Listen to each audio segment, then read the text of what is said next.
신앙의 명문가라는 제목으로 오늘 가정의 달 네 번째 메시지를 말씀을 드립니다. 오늘은 이제 갈렙의 이야기를 통해서 갈렙이 어떻게 불리한 조건에서 출발한 사람인데 신앙의 명문가를 이룰 수 있었나 하는 것을 보고자 합니다. 신앙의 명문가라 그러면은 우리는 보통 요즘 아이들이 말하는 넘을 수 없는 4차원의 벽이라고 그래서 넘사벽이라고 그러는데, 야, 어떻게 우리가 그 위인들의 가문을 따라갈 수 있겠어? 흉내도 내기 어려워. 그렇게 생각할 것이 아니라 결론을 먼저 말씀드리자면은 나로부터 새로 시작하는 명문가. 어떤 명문가든 시작이 있었던 거지. 지금 뭐 5대째, 뭐 6대째 뭐 이런 말을 자랑하는 사람들이 있지만 그것도 결국은 어떤 시작점이 있었기 때문에 가능했던 것이 아니냐 하는 것이 오늘 제가 결론적으로 드리고자 하는 말씀이에요. 사전적인 의미로 보니까 사회적 신분이나 지위가 높고 학식과 덕망을 갖춘 훌륭한 집안을 명문가다 이렇게 말한다 그래요. 그런 거 보면은 이제 시작 조건에서부터 부족한 게 드러나기 시작하죠. 사회적 신분 그리고 학식과 덕망이 있어야 되고 그런 것들을 두루 갖춘 훌륭한 집안을 명문가다 이렇게 말한다 그러는데, 이게 뭐 내가 지금 정신 차렸다고 그래서 바로 이루어질 수 있는 조건들이 아니잖아요. 요즘 보면은 우리가 선망하던 참 영웅과 같은 사람들이 무너지는 것을 많이 보지 않습니까? 빌 게이츠가 그렇게 엉뚱한 짓을 하고 다니는 사람이었다는 것을 우리가 몰랐지요. 빌 게이츠가 그 아내 멀린다와 함께 아프리카라든지 제3세계에 소외되어 있는 가난한 나라 어린이들의 필수 영양분은 내가 준다. 뭐 이런 가치를 가지고 얼마나 우리가 상상할 수 없는 금액을 자선 사업에 펼치고 있었는데 그 뒷면에 그런 엉뚱한 짓을 하고 다녔다고 하는 것을, 그래서 결국은 아내로부터 버림받았다고 하는 것을 근래에 보면서 다들 경악을 금치 못했을 거예요. 또 얼마 전에 퇴임한 트럼프 대통령은 훌륭한 점도 많이 있었지만 좀 기행적인 행동으로 많은 사람들의 웃음거리가 되었던 적들이 많이 있지 않습니까? 그 마지막으로는 미국 대통령이 가지고 있는 그 핵단추가 들어있는 그 가방을 다음 대통령에게 인수인계 안 해주고 가지고 갔다고 그래서 많은 사람들에게 웃음거리가 되었습니다. 물론 그것은 비밀번호만 바꾸면 쓸 수 없는 것이 되어버리고 말지만 그런 기행으로 많은 사람들에게 웃음거리가 되었습니다. 그들의 가문을 우리가 정말 이 세상에서 최고의 영웅이었지만 명문 가문이다 이렇게 말하기는 부족한 점이 참 많이 있는 사람들이었어요. 얼마 전에 JTBC에서 방영됐던 스카이 캐슬이라고 하는 드라마를 나중에 제가 한번 넷플릭스에서 몰아서 보았습니다만은 거기에서 기독교가 참 초라한 모습으로 나오는 것이 좀 씁쓸했습니다. 결국 그 모든 불합리한 일들의 시발점이 누구였나 생각해 보면은 그 주인공의 할머니였던 것 같아요. 그 할머니는 권사님이라고 나오는데 정혜리 권사님이 거기에서 권사님으로 나오는데 거기에서부터 나오는 그 잘못된 욕망이 많은 사람들과 많은 가정들을 불행의 늪으로 빠뜨려 버리는 그런 것을 보았습니다. 상당히 자녀 교육에 있어서 그것도 역시 좋은 면보다는 반면 교사로서 참고해 볼 만한 가치가 있는 드라마였습니다. 역사적으로도 명문 가문들을 우리가 잘 아는 가문들도 있지만 제가 두 가지 가문을 말씀드리자면은 미국 대각성 운동의 거대한 지도자였던 조나단 에드워즈 목사님이라고 하는 분이 있어요. 그 가정은 그 역사가 그렇게 좋지는 않아요. 물론 청교도의 후손으로 영국에서 출발해서 신대륙에 정착한 가문인 것은 뭐 미국에 사는 초기 모든 백인들의 공통된 가문의 역사이지만 그 가문은 그렇게 신실한 사람들이 모여 살던 곳에서 그 할아버지 때에 집안에서 형제간에 도끼로 사람을 쳐 죽이는 일이 생길 정도로 신앙이 돈독한 사회에서 이다나와 같은 가문이었습니다. 그런데 그 아버지 티모시 조나단이라고 하는 그 아버지가 목회자가 되었고 그 아들 조나단 에드워즈가 목회자가 돼서 미국의 그 영적인 부흥을 이끌었던 유명한 가문입니다. 에드워즈가 죽은 후에 그 가문에서 얼마나 많은 사회적 지도자 계층의 사람들을 배출했었는지, 그것에 대해서는 모든 사람들이 아주 인구에 회자되는 그런 대표적인 명문가입니다. 이런 거 보면은 야, 우리는 흉내도 못 낸다라고 생각할 것이 아니라, 그 가문도 결국은 출발점이 그 도끼살인이 있었던 그런 가문이었음에도 불구하고 신앙이 바로 세워졌을 때 그 가문이 모든 가문들의 모범이 되는 가문이 되었다 하는 것을 우리가 볼 수 있습니다. 우리나라에 큰 영향을 미쳤던 서양 선교사들이 많이 있지요. 뭐 언더우드라든지 아펜젤러라든지 이런 분들이 큰 영향을 미쳤습니다. 그러나 여러분들이 혹시 기억할지 모르겠지만, 대전에 한남대학교를 세운 그 린턴 가문이라고 하는, 그래서 인돈이라고 하는 이름이 한남대에서 많이 사용되는 것으로 알고 있습니다.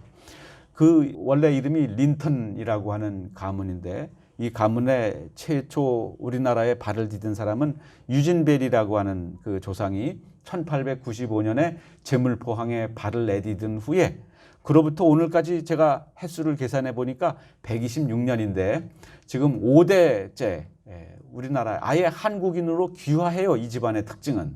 그래가지고 이중국적인 사람도 있지만 아예 한국인으로 귀화해서 우리나라를 위해서 아예 그 삶을, 그 가족을 아주 다 송두리째 바치는 일을 하고 있습니다. 그 중에 가장 대표적인 일은 인요한이라고 하는, 지금 세브란스 병원에서 국제진료부장인가 뭐 이것을 하고 있는 그분이 1959년생인데, 그분이 북한에 봉사활동을 하는 것을 보면 정말 정부가 할 수 없는, 우리나라가 할 수 없는 일들을 하고 있습니다. 그분이 어느 정도냐면은 북한의 결핵 퇴치 운동을 위해서 일하고 있는데, 정부 간에, 북한 김정은과 우리나라 정권 간에 아무리 살벌하게 미사일이 오고 가는 그런 상황에서도 인요한 이분은 배에다가 짐 싣고 북한에 가고 싶은데 아무 때나 들어갑니다. 북한에서 이 사람의 사역에 대해서 완전히 문을 열어줬어요. 북한에서 어디든 가고 싶은 데를 갑니다. 가서 그 결핵 퇴치를 위해서 일을 하고, 그것을 촬영을 하고, 그것을 또 소개하고 후원을 모금하고, 이런 일들이 가능하다고 하는 것을 한 세미나에서 들은 적이 있습니다. 참 대단한 집안이죠. 이런 집안이, 한 가문이 헌신해서 우리나라를 위해서, 이렇게 우리나라가 개화되기 전부터도 126년 전부터 그렇게 헌신했었다고 하는 것이 상당히 고마운 생각이 들고 감사한 생각이 들지 않을 수가 없습니다. 명문가죠. 이런 가문이야말로 진정한 명문가예요. 그 가문의 한 사람과, 저는 데이빗 린턴이라고 하는 사람과 이랜드에서 한 사무실에서 근무했던 적도 있습니다. 그 다음에 이제 성경 속에 나오는 최고의 명문가는 어떤 사람들인가? 오늘 제가 말씀드리려고 하는 갈렙을 포함해서 제일 성경에서 믿음의 명문이라고 하는 것이 마태복음의 아예 첫 장 첫 절에서부터 아브라함과 다윗의 계보라 이렇게 말씀하고 있지 않습니까? 그러니까 아브라함과 다윗은 이스라엘 역사 가운데, 신앙의 역사 가운데 가장 명문가, 그것도 1번을 다툴 수 있는 그런 가문입니다. 그런데 아브라함은 어떤 출신입니까? 갈대아 우르에서 우상 숭배하던 집안이에요. 우상을 만들어서 팔던 집안이라고도 말을 합니다. 여호수아서 24장 2절에 보면은 데라가 강 저쪽에서 우상을 섬기던 사람이다 이렇게 말하고 있습니다. 그럼에도 불구하고 하나님께서 그를 불러내셨을 때 그는 하나님의 음성에 순종하여 자신의 삶을 하나님 앞에 드렸을 때에 아브라함, 이삭, 야곱이라고 하는 그 3대의 계보는 인류 역사에 가장 축복된 이름이 되지 않았습니까? 다윗도 우리가 생각할 때 얼마나 대단한 가문을 이루었습니까? 그의 후손들은 계속해서 왕이 되었고, 심지어 그 계보에서 예수 그리스도 우리의 구원자가 나셨으니, 영원한 왕이 나셨으니 지금까지도 다윗의 그 왕위의 계보가 끊어지지 않고 있는 거예요.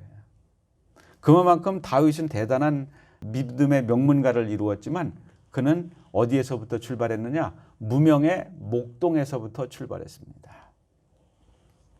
오늘 저는 갈렙에 대해서 길게 이야기하려고 합니다. 갈렙은 그니스 사람 또는 그나스 사람이라고 하는데, 창세기 15장 19절에 보면은 아브라함이 하나님으로부터 너는 이런 땅을 내가 주겠다라고 약속하실 때 그니스 족속이 나와요. 그러니까 가나안의 토속 민족이에요.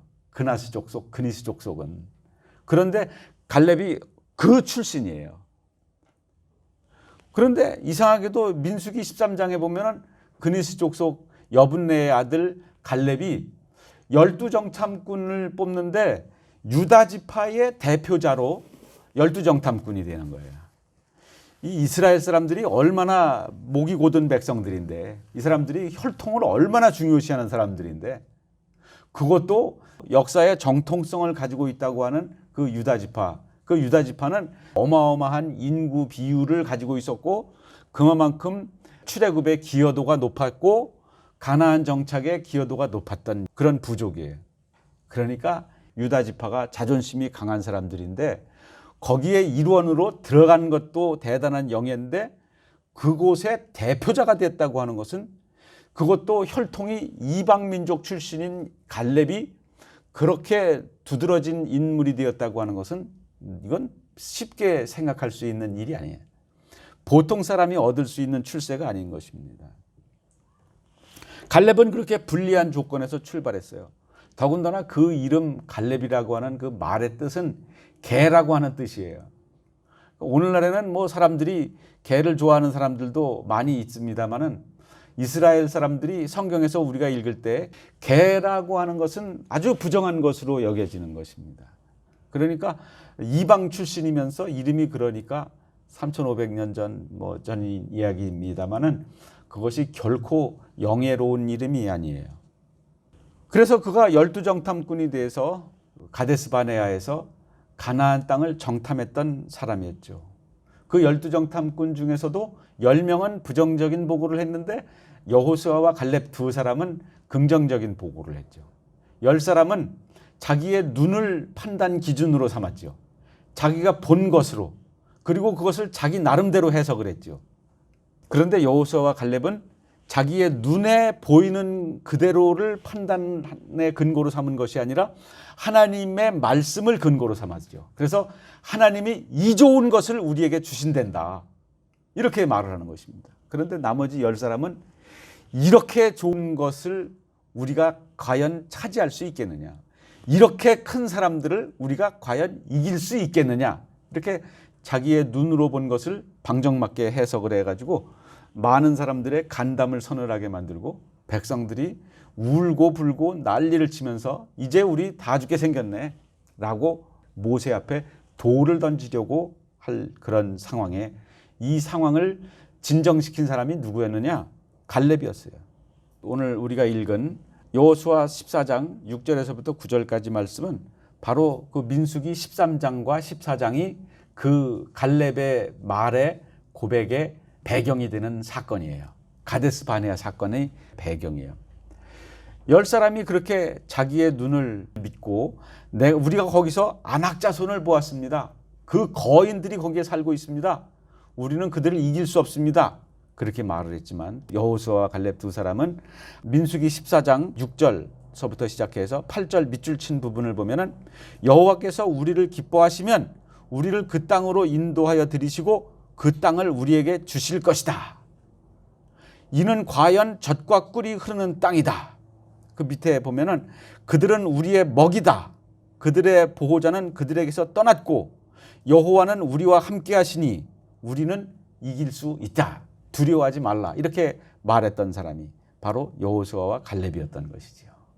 그런데 오늘 8절 말씀에 보면은, 나와 함께 올라갔던 내 형제들은 백성의 간담을 높게 하였으나 나는 내 하나님 여호와께 충성하였으므로, 이것이 밑줄 치고 기억해야 할 말씀이야. 나는 내 하나님 여호와께 충성하였으므로, 하나님의 말씀을 믿었으므로, 하나님께 나의 삶을 맡겼으므로, 이런 의미이죠. 나는 오직 하나님만 바라보고 감으로, 이런 고백입니다. 그렇기 때문에 아낙 자손을 보더라도, 이야, 하나님 대단하시다.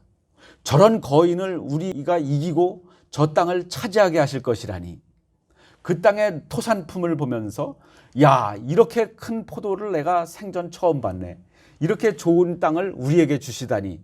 이렇게 문제를 줄임으로 사실을 왜곡시키는 방식이 아니라 그 모든 문제보다 크신 하나님의 능력을 바라봄으로 하나님의 축복을 있는 모습 그대로 볼 수 있었던 것이 이 여호수아와 갈렙의 모습이었던 것입니다. 그래서 갈렙이 자기가 말하는 것은 14장 8절에서 다시 말씀드리자면 나는 내 하나님 여호와께 충성하였으므로 그 모든 것이 가능하다고 하는 것을 확신했다. 그래서 9절에 이어서 보면은 그날에 모세가 맹세하여 이르되 내가 네 하나님 여호와께 충성하였은즉 네 발로 밟는 땅은 영원히 너와 네 자손의 기업이 되리라 하였나이다. 이렇게 모세로부터 이미 40년 전에 약속을 받았다 이거예요. 지금 이 여호수아 14장은 어떤 장면이냐면은 1절서부터는 우리가 읽지 않았지만 제사장과 여호수아와 족장들이 모여서 제비뽑기를 하고 있는 거예요. 어느 땅을 제비를 뽑아서 12지파에게 나누어 줄 것인가. 그런데 제비뽑기 전에 갈렙이 백발을 휘날리며 나타난 것입니다. 잠깐 제비뽑기 하기 전에 특별 분양권을 먼저 줘야지. 이게 갈렙의 주장입니다. 특별 분양권은 제비 뽑는 것과 상관없는 거잖아요. 먼저 주고 나서 나머지 사람들이 제비를 뽑건 말건 하는 거죠. 갈렙이 그렇게 나서서 자기가 그냥 무조건 좋은 것을 택했으면은 마치 루벤 지파와 갓 지파와 므낫세 반 지파가 요단 동편에서 요단강을 건너 가나안 땅으로 건너 들어가기 전에 그들은 그 요단 동편에서 땅을 요구했죠. 이거 아무리 머리를 굴려봐도 이게 50대 50이야. 가서 정복해서 땅을 차지할 수도 있고 그렇지 못할 수도 있을 것 같아. 그런데 여기는 이미 확보했어. 바산왕 옥과 뭐 이런 그 지역들을 이미 점령을 했어. 그러니까 루벤과 갓과 므낫세 반지파는 여기를 우리에게 주십시오. 이렇게 먼저 분양을 받았죠. 그리고 나서 여호수아는 그렇지만 너희가 전쟁에는 참전해야 된다. 그래서 그들이 일단 땅은 확보해 놓고 요단 서편으로 건너가서 여리고에서부터 전쟁은 끝까지 하고 나서 다시 자기네 땅 요단 동편으로 돌아갔습니다.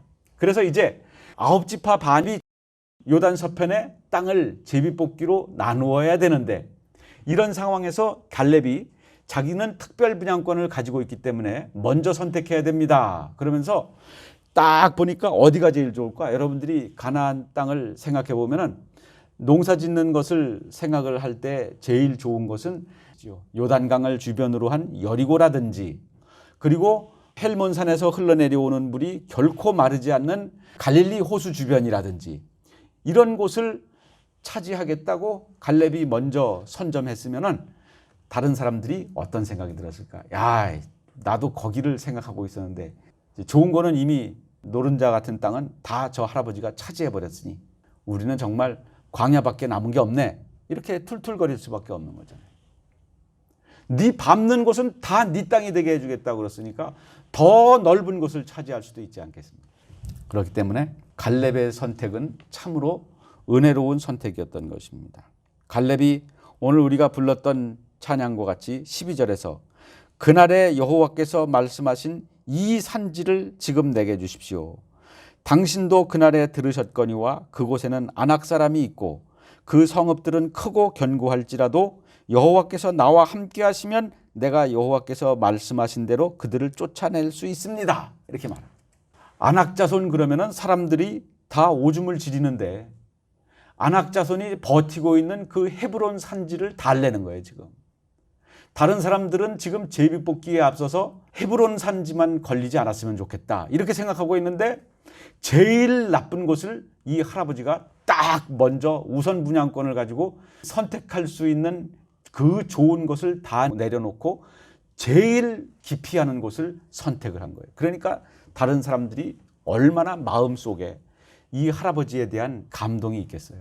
참 정말 저 정도 되니까 광야에서 출애굽 1세대가 다 멸망당하고 오직 출애굽 세대 중에서는 2사람만 살아남았을 때 그 여호수아와 그 나머지 한 사람, 그 2사람의 낄만큼 그런 위인이 될 수밖에 없었구나 하는 것을 이스라엘 모든 젊은 세대들이 인정할 수밖에 없었을 거예요. 그가 10절에서 고백하는 말을 보십시오. 이제 보소서 여호와께서 이 말씀을 모세에게 이르신 때로부터 이스라엘이 광야에서 방황한 이 45년 동안을 여호와께서 말씀하신 대로 나를 생존하게 하셨나이다. 오늘 내가 85세로되 이렇게 말합니다. 그러니까 지금 7절에서 보면은 내 나이 40세에 여호와의 종 모세가 가데스바네아에서 나를 보내어 이 땅을 정탐하게 하였으므로 내가 성실한 마음으로 그에게 보고하였고, 그때가 40세였고 지금 10절에서 말씀하는 것은 그가 몇 세래요? 85세라 그러죠. 그러니까 몇 년이 지났어요? 40년 동안을 여호와께서 말씀하신 대로 나를 생존하게 하셨나이다. 모세 이후에 40년 동안을 지금까지 누가 영도해 왔어요? 여호수아가 영도해 왔죠. 그래서 이 책이 여호수아서잖아요. 갈렙은 뭐 하고 있었어요? 그동안 무대 밑에 있었어요. 여호수아가 똑같이 가데스바네아에서 하나님의 편을 들어서 하나님을 굳건하게 붙들고 믿음으로써 그 말씀으로 칭찬 듣고 이스라엘을 존재하게 하였던 주인공의 한 사람인데, 한 사람은 영도자가 되었고 한 사람은 무명인사가 돼서 제야에서 지내고 있었던 거예요. 여러분, 나이가 40세나 더 많은 사장님을 모시는 것이 쉬워요? 아니면은 입사 동기를 상사로 모시기가 쉬워요? 어떤 게 더 쉬워요?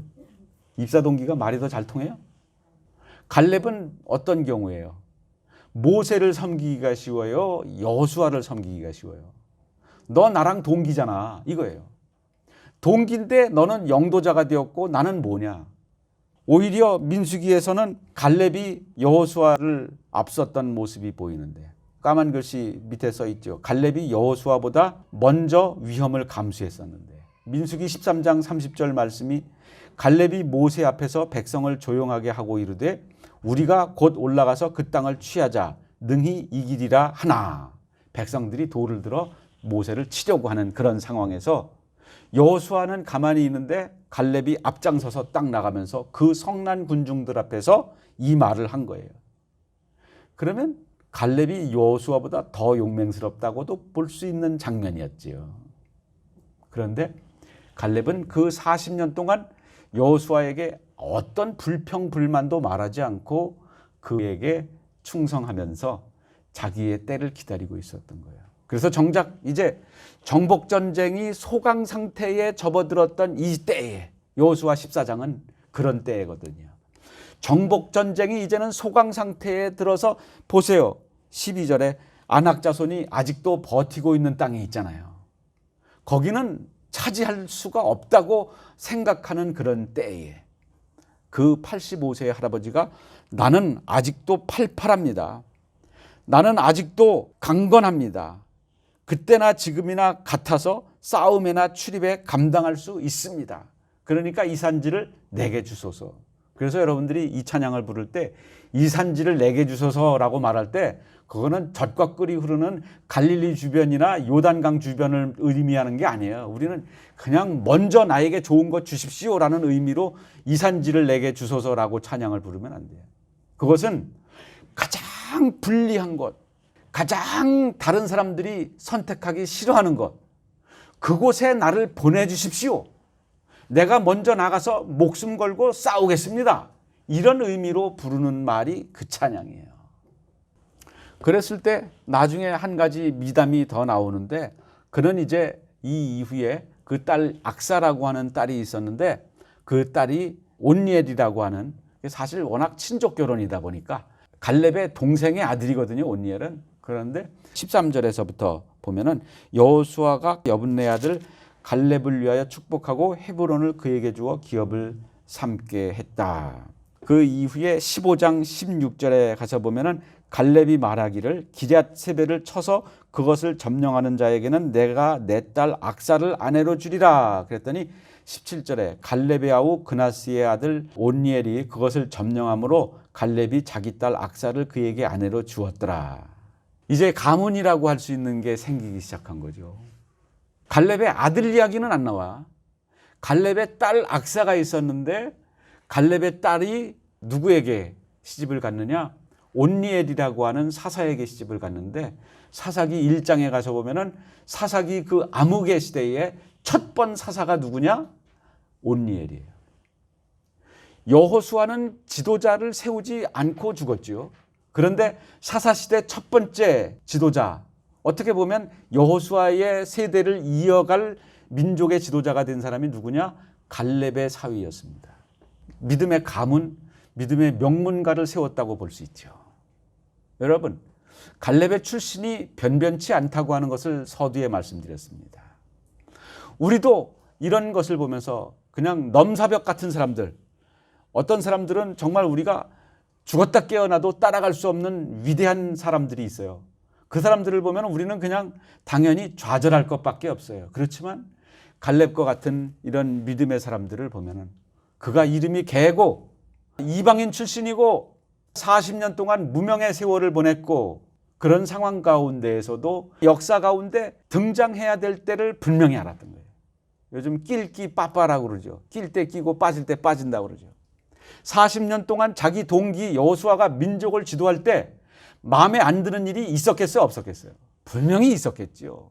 그럼에도 불구하고 야, 너 이렇게 하면 안 돼 라고 나서지 않고 40년을 묵묵히 있다가 정작 이스라엘 백성들이 정복전쟁이 완전히 소강 상태가 돼서 이제 산지에 있는 강한 민족들은 쫓아내지도 못하고 대충 그냥 지내야 되겠다라고 생각하는 그런 시기에 백발을 휘날리면서 나타나서 잠깐 나에게는 특별 분양권이 있어. 사람들이 고개를 푹 떨구면서 진짜 좋은 것은 이제 저 할아버지가 차지하겠구나 라고 생각할 때 그 반전의 드라마, 이 산지를 내게 주십시오 라고 말했을 때 그가 이제 그 믿음의 위대한 일꾼으로서 하나님이 영광을 받으실 삶이 되었고 그런 명문가를 세우는 것을 봅니다. 그렇게 함으로써 그는 이제 그것을 공모에 붙이죠.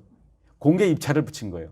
나랑 같이 이 정복전쟁, 이 헤브론을 치러 갈 사람이 누구냐? 그랬을 때 온니엘이 자원했고 그 사람은 그의 사위가 되었던 것을 봅니다.